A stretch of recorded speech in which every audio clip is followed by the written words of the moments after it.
Olá, irmãos, estamos aqui para a nossa segunda aula, nossa aula da EBD.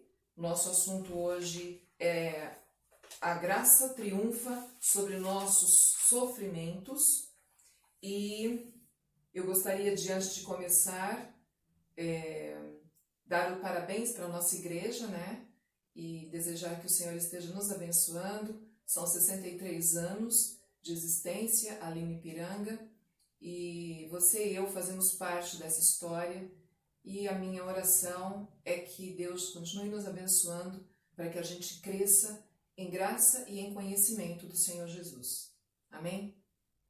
Então nós vamos orar agora, pedindo a Deus que nos abençoe, que nos ajude a entender essa lição e aproveitar dela tudo que ela tem para nos ensinar. Vamos orar? Senhor Deus, muito obrigada por esse dia. Obrigada pela oportunidade, Senhor, de estarmos estudando a Tua Palavra novamente. Quero Te agradecer pela nossa igreja, por mais um ano de vida que o Senhor está nos dando. Agradecer pelos nossos pastores, Senhor, que o Senhor lhes dê direção, e não só a eles, mas aos outros líderes da igreja. Que o Senhor nos torne um corpo unido em amor, Senhor, para que cresçamos no conhecimento da Tua Palavra, da pessoa do Senhor Jesus.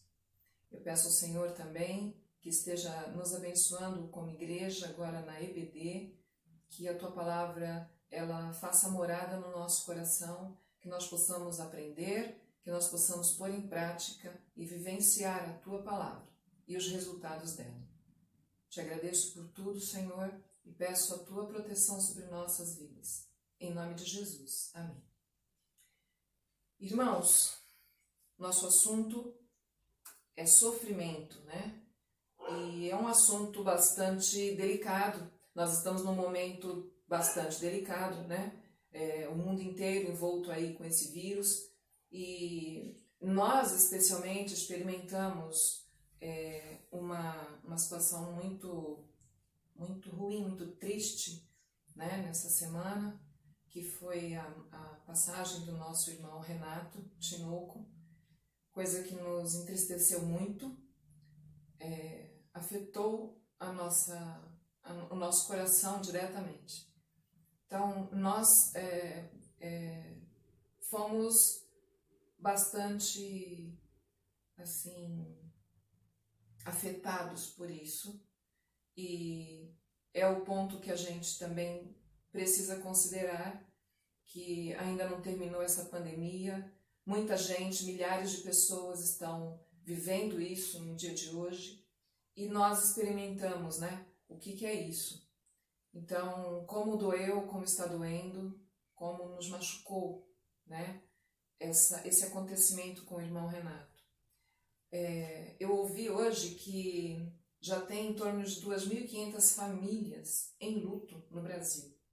Então, esse é um momento que a lição ela vem assim, parece que encomendada, né, para um momento. Então nós temos que considerar isso e ver como nós estamos reagindo diante desse sofrimento e de outros sofrimentos, né, porque existem outros. Existem homicídios, suicídios, outros tipos de crimes, traições, doenças, crises financeiras, tem diversas situações que estão nos levando a sofrer, que sempre levaram a humanidade a sofrer, né? Decepções, enfim, várias coisas, e que acomete todas as pessoas, não tem um que vai dizer que está livre disso, né? Então, velhos, moços, ricos, pobres, enfim. E o nosso estudo vai nos mostrar, né? A Bíblia vai nos mostrar que esta situação, esse sofrimento é uma experiência humana, é inerente à nossa existência aqui. Então, queria que você abrisse lá em Eclesiastes 9, de 2 a 4, que nós vamos ler o texto que está lá. Diz assim: refleti nisso tudo e cheguei à conclusão de que os justos e os sábios e aquilo que eles fazem estão nas mãos de Deus. O que os espera, se amor ou ódio, ninguém sabe. Todos partilham um destino comum, o justo e o ímpio, o bom e o mau, o puro e o impuro, o que oferece sacrifícios e o que não oferece. O que acontece com o homem bom, acontece com o pecador. O que acontece com quem faz juramentos, acontece com quem teme fazê-los. Este é o mal que há em tudo o que acontece debaixo do sol. O destino de todos é o mesmo. O coração dos homens, além do mais, está cheio de maldade e de loucura durante toda a vida. E por fim, eles se juntarão aos mortos. Quem está entre os vivos tem esperança. Até um cachorro vivo é melhor do que um leão morto. Então, esse texto, ele vai nos colocar bem dentro dessa nossa situação de estar vivendo no sofrimento por existir aqui. Então, a nossa existência nos leva e nos põe neste ambiente de sofrimento. Portanto, não há como escapar dele, né? Várias pessoas nesse momento estão sofrendo e a gente pode remeter a nossa mente a uma oração que Jesus Cristo fez por nós. Lá em João 17,15, Jesus orou por nós e pediu ao Pai: não rogo que os tires do mundo, mas que os livre do maligno. Essa oração de Jesus mostra que Deus não nos deixou aqui à deriva, abandonados, em hipótese alguma. Jesus depois, quando ia ascender aos céus, antes de subir aos céus de volta, ele disse que enviaria o Consolador e que estaria conosco todos os dias. O Consolador está conosco e por isso não estamos sozinhos. Logo, nós estamos num ambiente do qual não podemos escapar do sofrimento, ou no qual não podemos escapar do sofrimento, porém não estamos sozinhos. E essa é uma realidade que a palavra de Deus nos traz. E isso deve mudar a nossa maneira de perceber o como estamos enfrentando esse sofrimento, como cristãos que somos. Nesse momento, pode ser o sofrimento por conta da pandemia, como também pode ser por outras razões. Infelizmente, o fato de ser uma pandemia não força com que tudo seja ela, Pode haver outros sofrimentos e cada um, dentro da sua particularidade, vai identificar onde o sofrimento lhe causa maior dor, Bom, no meio desse ambiente que é comum a todos, nós devemos estar convictos e com toda a firmeza de fé, da fé que nós professamos, de que há um refúgio. Existe um lugar para onde correr, uma garantia de encontrar alívio para a nossa dor, para o nosso sofrimento, é uma garantia de que nós vamos encontrar esse alívio e o socorro, onde seremos aceitos e recebidos, onde os recursos são inesgotáveis. E este lugar é o trono da graça de Deus. E essa graça de Deus, ela nos alcança, ela nos está disponível no trono da graça, porque é de lá que nasce o amor, é de lá que nasce a graça. A graça é inerente de Deus, é um atributo de Deus, é o próprio Deus. Então, nós podemos recorrer ao trono da graça. E nesta nossa ida ao trono da graça, nós também podemos perceber que o perfeito plano de Deus para nos resgatar, para nos salvar, ele não impediu que o próprio Filho dele sofresse. Então, Deus Pai planejou tudo isso antes mesmo da existência do mundo, a Bíblia diz isso, certo? E neste plano, Deus Pai não eliminou o sofrimento que Jesus Cristo passaria vindo aqui. Então nós vemos que o próprio Filho de Deus se identifica com o nosso sofrimento por ter experimentado esse sofrimento, essa dor. Ele conhece o que você e eu sentimos. Ele conhece o que o mundo está sentindo. Ok? Nos seus momentos mais difíceis, que foram momentos lá na cruz, quando Jesus Cristo sentia dores dilacerantes, neste momento, com quem Jesus estava falando? Ele falava com o Pai. Na hora que aquele momento de dor e de sofrimento estava chegando no seu ápice, quando ele percebeu que iria morrer por conta daquele sofrimento, daquele sacrifício, Jesus se entrega ao Pai. Então são duas ações que Jesus teve que nós podemos copiar. Nós devemos, não só podemos, como devemos copiar. Então, no momento do sofrimento que você e eu atravessamos, nós podemos e devemos falar com o Pai, como Ele fez. Então, isso nos dá já um caminho, né, que Jesus Cristo traçou e que nós podemos também traçar. Nós temos o nosso texto desta lição, que está lá em Hebreus 4, de 14 a 16, e nesse texto a gente vê que há um caminho traçado por Jesus para todo aquele que crê nele. Ele é o nosso mediador, é aquele que nos faz ter condições de entrar na presença de Deus.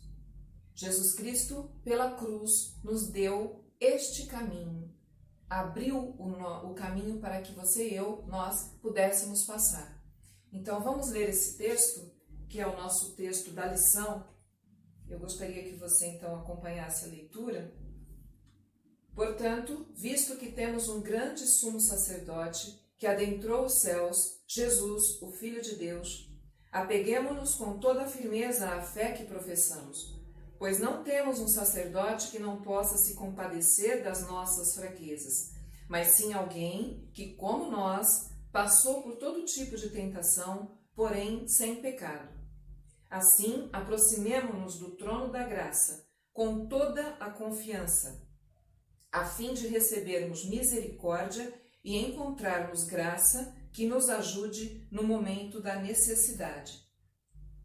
Então, aqui nós temos um passo a passo que a palavra nos dá para que possamos encontrar misericórdia e graça no trono de Deus. Nós temos um outro texto lá em Romanos 8:18, que diz que nada pode ser comparado com a glória que será revelada a nós, os filhos de Deus. Então veja só, nós temos de Deus esta palavra que nos indica Jesus Cristo é o mediador, é Ele que faz a ponte entre nós e Deus, é Ele que nos leva a Deus e nos diz que por causa disso, você e eu cremos em Jesus Cristo, nós temos algo assegurado no céu para nós. Então já sabemos que temos misericórdia e graça no trono, buscando no trono. Então, outro versículo nos diz isso que eu acabei de ler. Nada é comparado com a glória que será revelada a nós, os filhos de Deus. Em 1 Pedro 1, 3 a 9, eu vou ler só um dos versículos, diz que Ele nos regenerou para uma nova e viva esperança, que jamais poderá perecer, guardada nos céus para nós mediante a fé.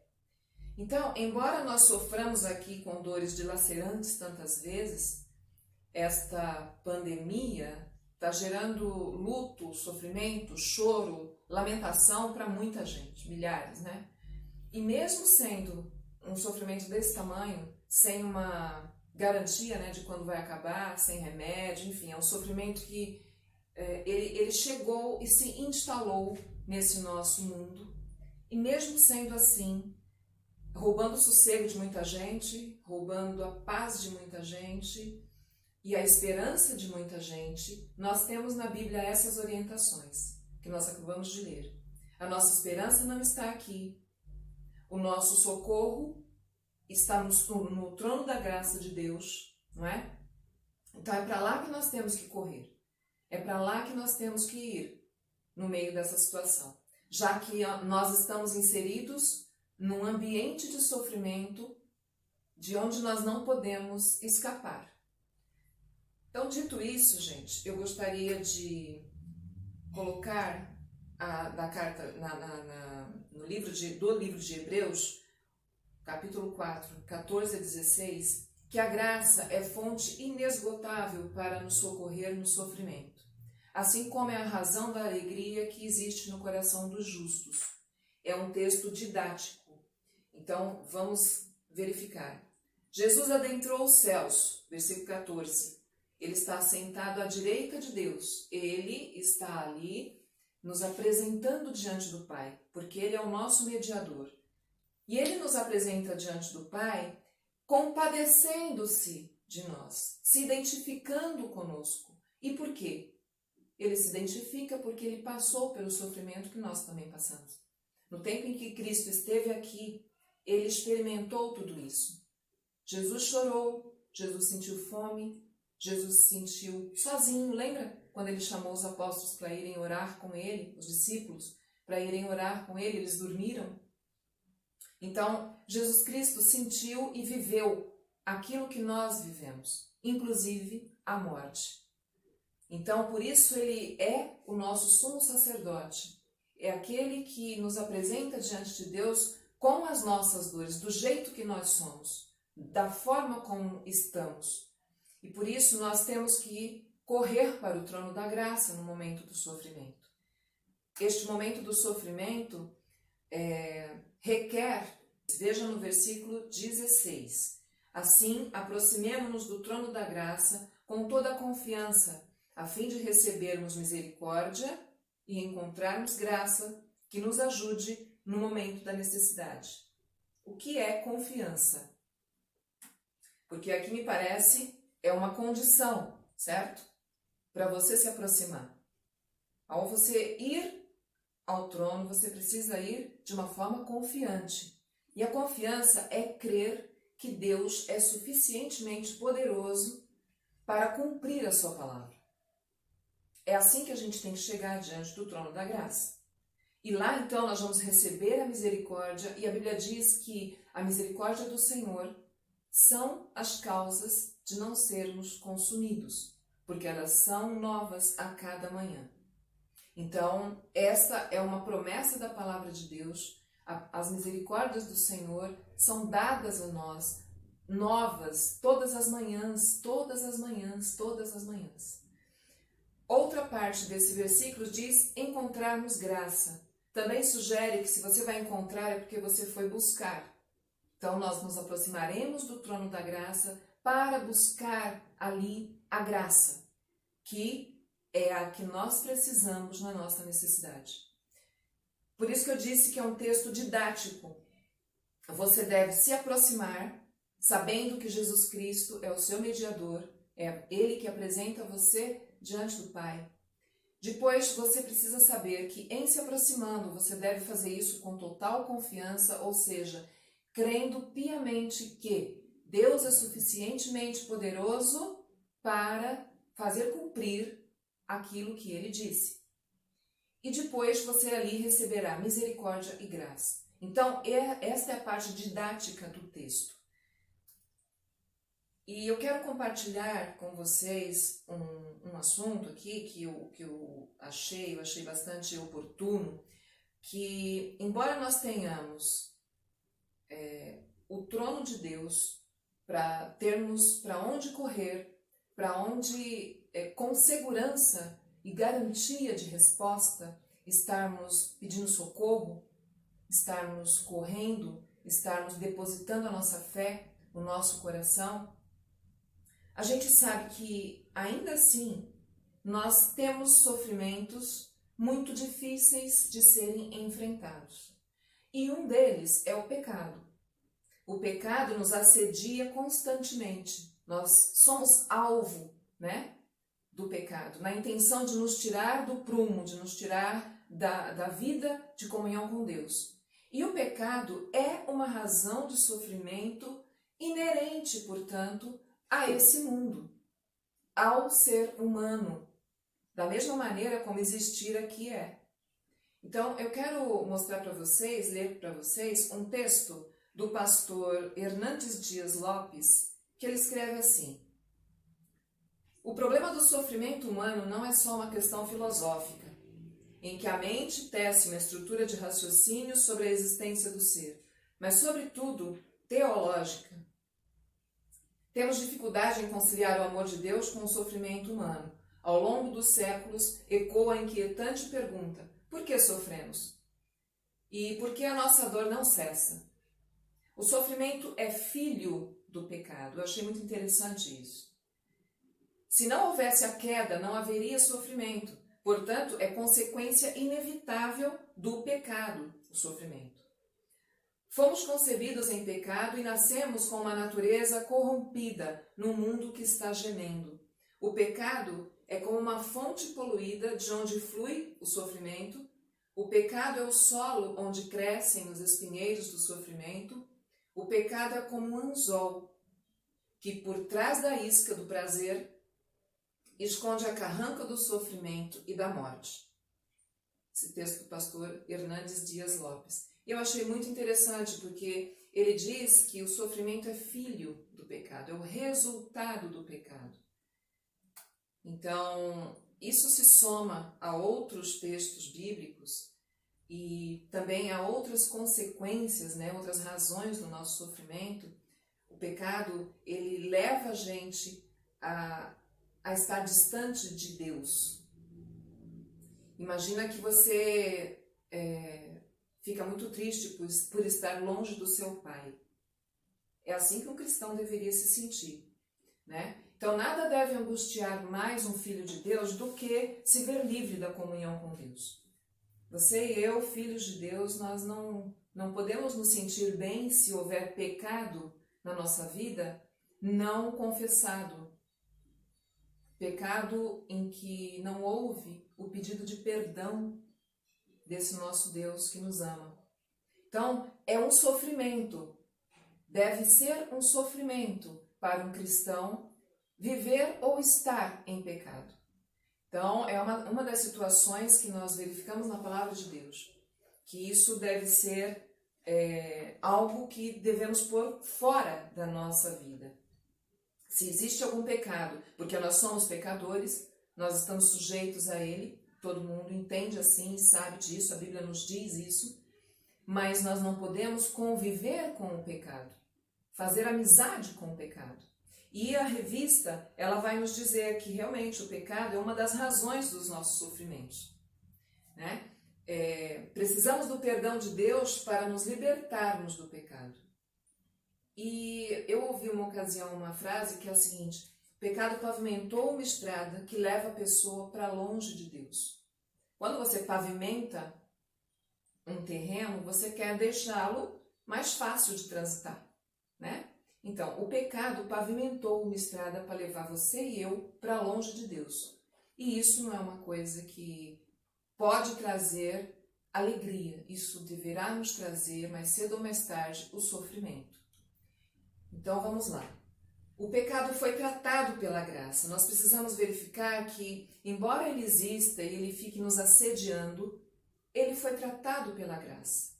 O salmista, lá no Salmos 32, 3 e 4, diz assim: enquanto escondi os meus pecados, o meu corpo definhava de tanto gemer, sofrimento. Pois de dia e de noite a tua mão pesava sobre mim, minha força foi se esgotando como em tempo de seca. E o pecado, ele traz consequências não só para quem peca, mas para quem está envolto, né? Assim, perto, quem convive com uma pessoa que insiste em pecar, que insiste pelo erro. E uma das consequências é a morte. A Bíblia diz isso, lá em Romanos 6, 23, porque o salário do pecado é a morte. Então a gente vê que ali, lá no Éden, na verdade, começou a queda, aliás, gerou isso. Gerou esse nosso afastamento de Deus, esse nosso distanciamento, e ali houve uma sentença, a morte. Mas não é só isso que o pecado traz.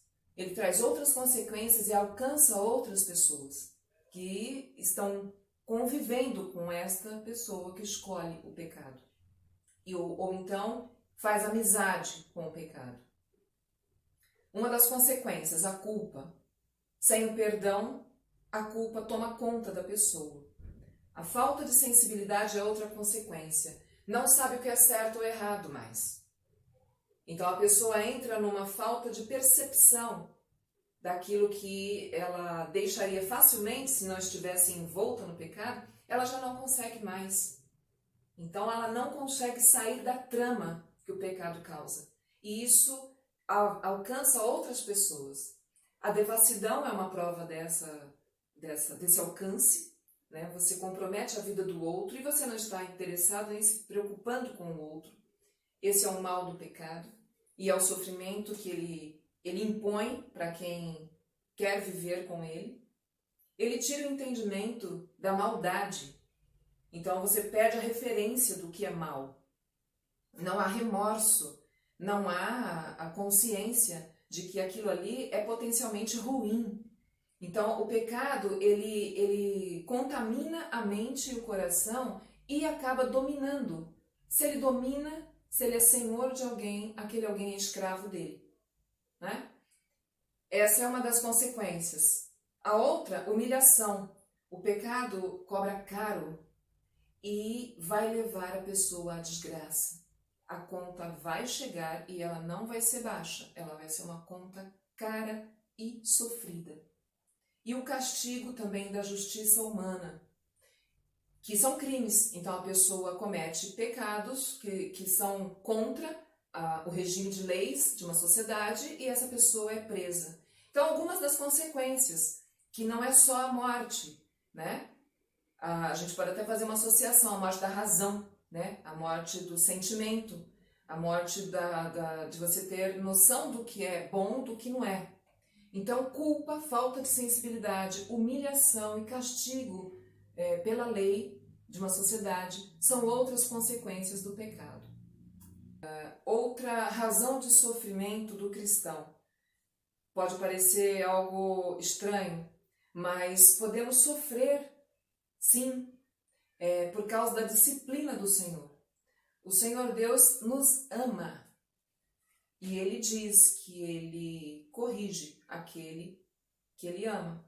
Então, eu queria ir no texto para que a gente observasse com atenção. Lá em Hebreus 12, 5 e 6, diz assim: Meu filho, não despreze a disciplina do Senhor, nem se magoe com a sua repreensão. Pois o Senhor disciplina a quem ama e castiga todo aquele que aceita como filho.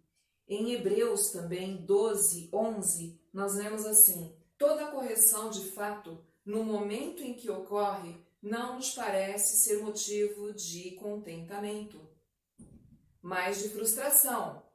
Agora, mais tarde, no entanto, produz fruto de justiça e paz para todos aqueles que por ela foram disciplinados. Então, assim, a igreja, você e eu, a Igreja Batista do Ipiranga, os cristãos todos, temos nessa palavra uma certeza de que você e eu, sendo filhos de Deus como somos, estamos ao alcance da disciplina do Senhor. E isso pode nos trazer sofrimento. Porque se ele diz que castiga todo aquele que aceita como filho, esse castiga é um sofrimento. Mas tem um objetivo. Qual é? De trazer fruto de justiça e paz. É esta a finalidade da disciplina do Senhor. Nós temos outros versículos. Saibam, pois, em seu coração que assim como um homem disciplina o seu filho, da mesma forma o Senhor, o seu Deus, os disciplina. Deuteronômios 8, 5, esse verso. Então, o sofrimento, ele pode fazer parte, sim, da nossa vida. Porque Deus está tratando com você e comigo. Porque você e eu somos filhos dele.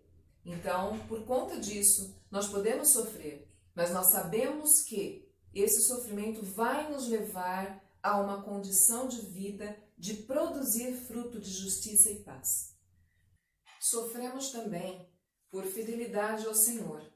E nesse tópico aqui da revista, a gente não tem como não salientar a vida do apóstolo Paulo, né? O apóstolo Paulo sofreu muitas coisas durante o tempo em que cumpria com a missão dele. Então, em viagens, ele sofreu naufrágios, ele foi perseguido, ele foi preso, ele sofreu açoites, ele teve que fugir. Então, Paulo é uma das pessoas que a gente tem como exemplo de quem enfrentou os sofrimentos sem esmorecer. Então, assim, nossa vida precisa ter também essas referências, né? Ter essas marcas, Então, seguir a Deus, dar testemunho, ser um cristão, não vai ser uma viagem a passeio aqui. A gente vai encontrar oposição. E na hora que essa oposição chegar, ela pode chegar com sofrimento para nós. Jesus Cristo disse que as pessoas do mundo iriam nos odiar por causa dele. Então, essa é uma das referências que nos leva assim a pensar que o ódio de alguém por nós, por causa de Cristo, certamente vai nos trazer sofrimento. Então, que a gente consiga também depreender isso. Seguir a Deus é andar pelo caminho estreito, certo? Jesus Cristo também nos ensina isso. Não é estar de mãos dadas com o mundo. Aquele que se constitui amigo do mundo é inimigo de Deus. A Bíblia diz isso. Então, nossa postura de escolhermos a Deus e sermos fiéis a Ele pode sim nos trazer sofrimento. E nós temos que estar dispostos e bem aparelhados para enfrentar esse sofrimento que pode vir sobre nós. Então, a palavra de Deus precisa ser aquele nosso escudo, né? Para nos defender, para nos aumentar a força para seguirmos em frente. Porque se nós esmorecermos, a nossa fé terá sido comprometida. O nosso testemunho falará muito baixo a respeito de Deus. Então, que a gente também tenha nesse ensino de hoje este conceito da palavra de Deus, este ensino da palavra de Deus muito vivo na nossa mente. Não quer dizer que porque você serve a Deus que você não possa ser atingido por causa disso. Muito pelo contrário. Então, Paulo é uma referência, vários missionários, e nós estamos em campanha de missões mundiais, não é?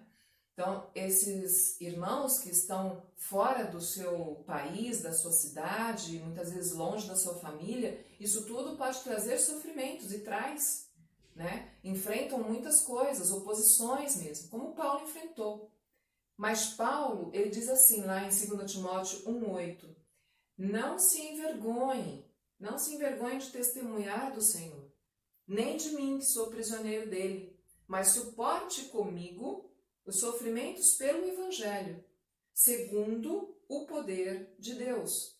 Deus vai atuar, Deus vai agir, certo? Que a obra é dele. Mas nós podemos sim ser atingidos com sofrimento, já que estamos fazendo a obra dele. Então, Paulo é o nosso referencial aqui nessa parte, de motivos pelos quais podemos sofrer.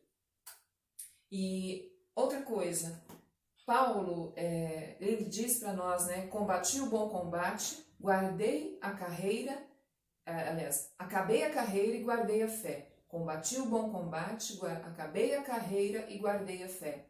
Então, o combate significa que houve um conflito, que houve uma dificuldade. Depois, ele diz, acabei a carreira, foi até o fim e guardou a fé. Fé que você e eu devemos também guardar. Guardar como algo de extremo valor para nós, né? É a nossa identidade diante do mundo, é a fé que nós temos. Então, nós precisamos ter essa consciência, irmãos. Ao nos achegarmos diante do trono da graça, nós devemos fazer isso com toda a confiança, e confiança é crer que Deus é suficientemente poderoso para cumprir aquilo que Ele diz. E Ele não vai falhar. Isso é confiança.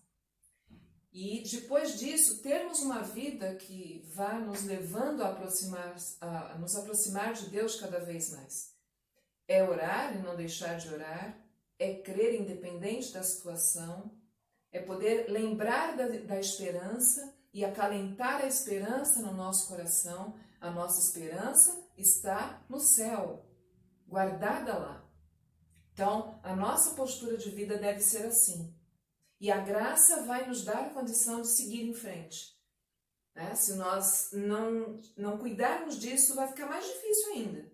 Então, é considerável essa lição para que você e eu aprendamos a proceder aqui, em ambiente de sofrimento, com os olhos lá na nossa herança.